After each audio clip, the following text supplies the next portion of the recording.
God's law has been changed by the power of the sword.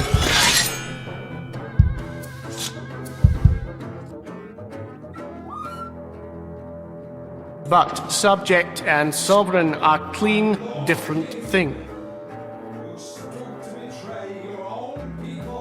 By what lawful authority am I brought hither?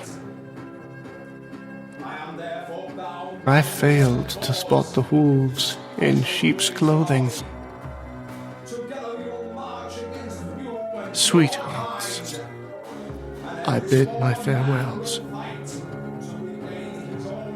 I embrace my destruction. A glorious death I should die. And now, you will kill your anointed king.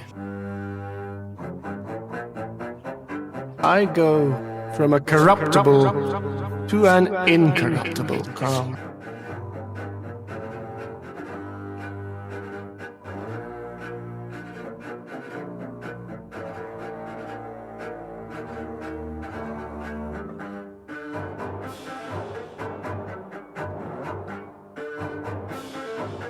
Where no disturbance can be. No disturbance in the world.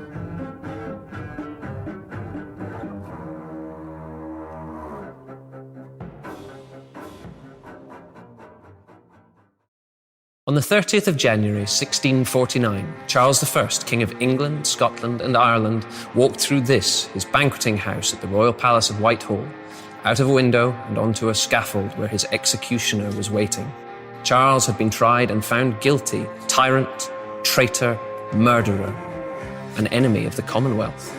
But was he guilty? And what led to this unprecedented killing of a king?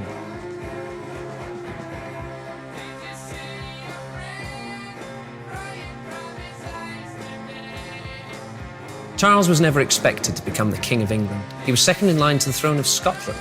His mother, Anne of Denmark, his father, King James VI of Scotland.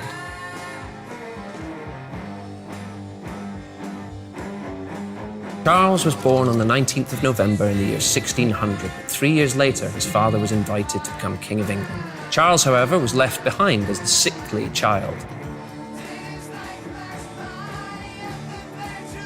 His elder brother, Henry, was bright, strong, and sporting. But at the age of 18, his brother got typhoid fever and died. Charles was now the first in line to the throne. In March 1625, his father died, and Charles became king. He was crowned on the 2nd of February, 1626. The most important similarity between Charles and his father James was the belief in what was known as the divine right of kings. There was nobody higher than them, and they were not accountable to the laws of common men.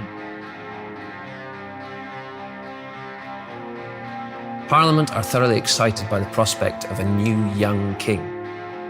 James had compromised with his ministers. Charles was resolute and would not. Things start to go pretty bad for Charles right from the outset. Charles wishes to marry, to have heirs to continue his line. He arranges a marriage with the Catholic Henrietta Maria of France. However, as a Catholic, his country are not happy about it.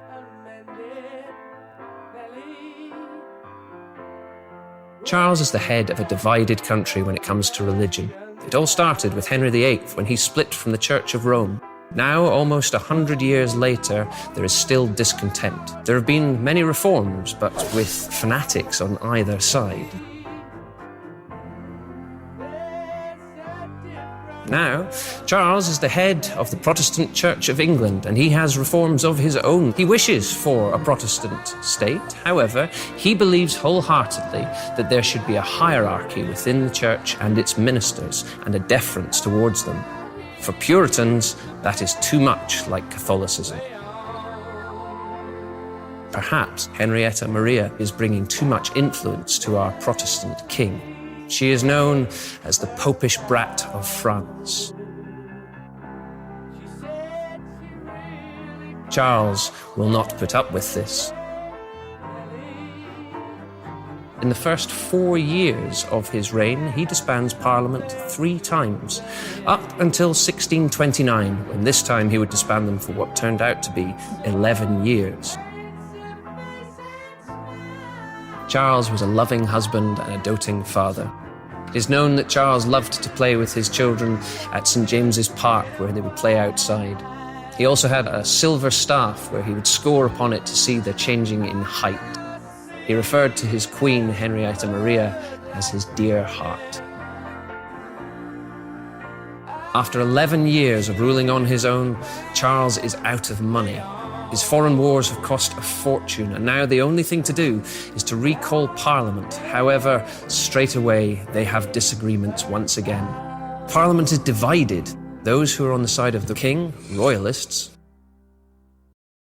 The others who support Parliament are known as parliamentarians. These arguments continue back and forth until eventually there is no other path to take. The king, on the 22nd of August 1642, raises his banner at Nottingham Castle. Civil war has started. God save the king, they cry.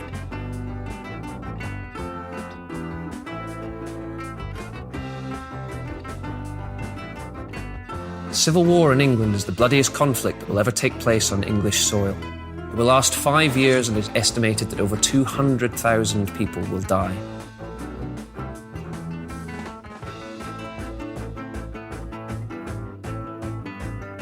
Charles is doing very well for the first 2 years, and the Royalists seem to take every single victory. However, that all changes in 1644. Oliver Cromwell makes his name. And at the Battle of Naseby, the king's forces are beaten. It goes from bad to worse, however, for our king, and eventually Parliament sign an agreement with the Scots, and they join the war on the parliamentarian side. Charles tries to negotiate with them as well, however, is taken prisoner.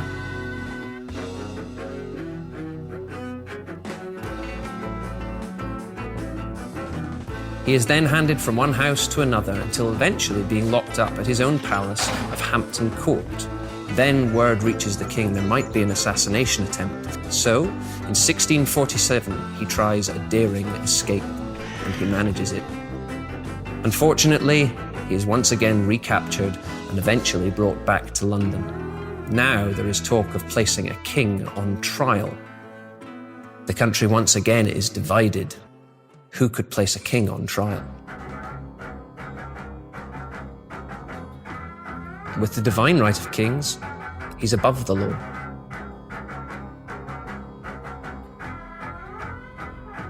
It's a hugely unpopular decision to place a king on trial. The majority still wish to negotiate with him. However, when they arrive to Parliament in December 1648, they find that there are soldiers on the door. Those who will not look favourably upon the king's trial are turned away. Many of them are arrested. Those who are allowed to enter will become known as the Rump Parliament. These remaining 46 MPs take a vote. A majority of 26 decide to place the king on trial. On the 20th of January, 1649, the trial began. Charles dressed for the occasion. He wore a fine black velvet suit with a black hat, a white lace collar around his neck, and, of course, the blue ribbon with the jewelled George upon it, signifying that he was the head of the Order of the Garter. He kept his hat upon his head, showing that everyone else should show deference to him. When the court begins their questioning, Charles stops them and demands, "By what power am I called hither?"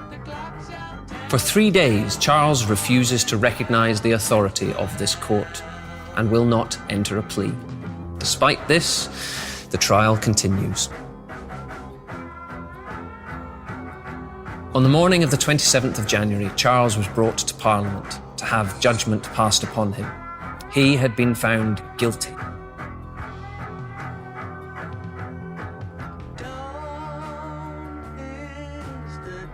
He tried to speak a word but was silenced by John Bradshaw, the head of the proceedings.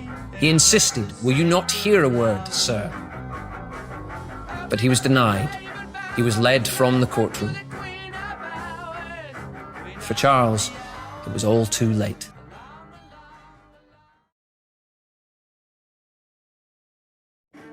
Charles is given 3 days to prepare for his execution. He asks that he might be allowed to see his youngest children still in the country, Elizabeth and Henry. He then writes a letter to Charles, his eldest, advising him on what to do when he becomes king.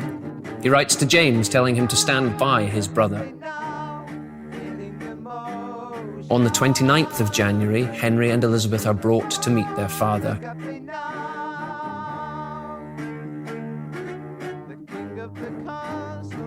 Elizabeth is hysterical with tears.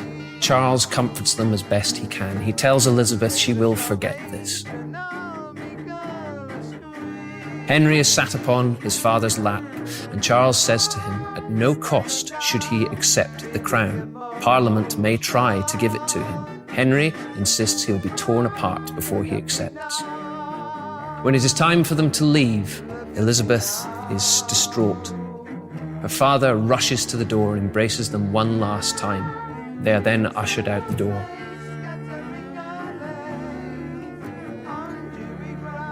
Charles collapses in a heap upon the floor. He spends the rest of the day in his bed, inconsolable. On the night before his execution, Charles got about 4 hours sleep. He arose 2 hours before dawn, but with the sunrise, he opened the curtains and said, I have great work to do today. He called for his attendant to bring him an extra shirt, for it was a cold, icy day outside. He wouldn't want anyone in the crowd thinking he shivered out of fear. At 10 o'clock, there was a sharp knock upon the door. It was time. He would be escorted from St. James's Palace through the park under armed guard. At 2 p.m., Charles was led through this hall. The cruel irony being that he walked underneath the paintings he commissioned by Peter Paul Rubens, showing his father looking down from heaven, and the nature of the divine right of kings, a belief which had brought Charles to this very moment. He passed through the hall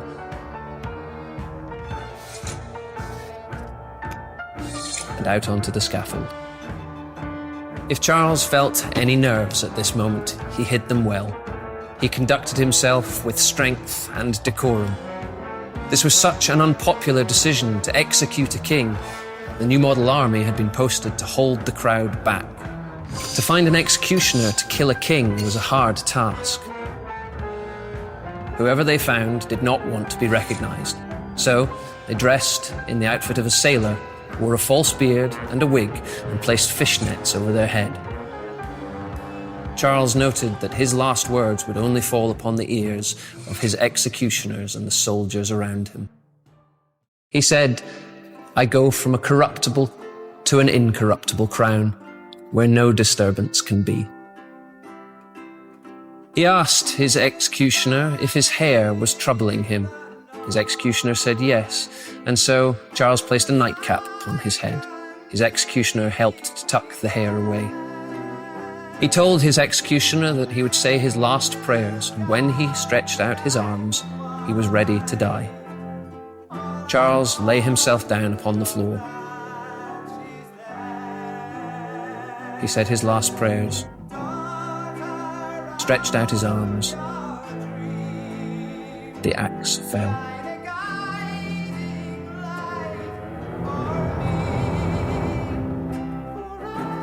His unwavering commitment to the divine right blinded Charles to the need for compromise.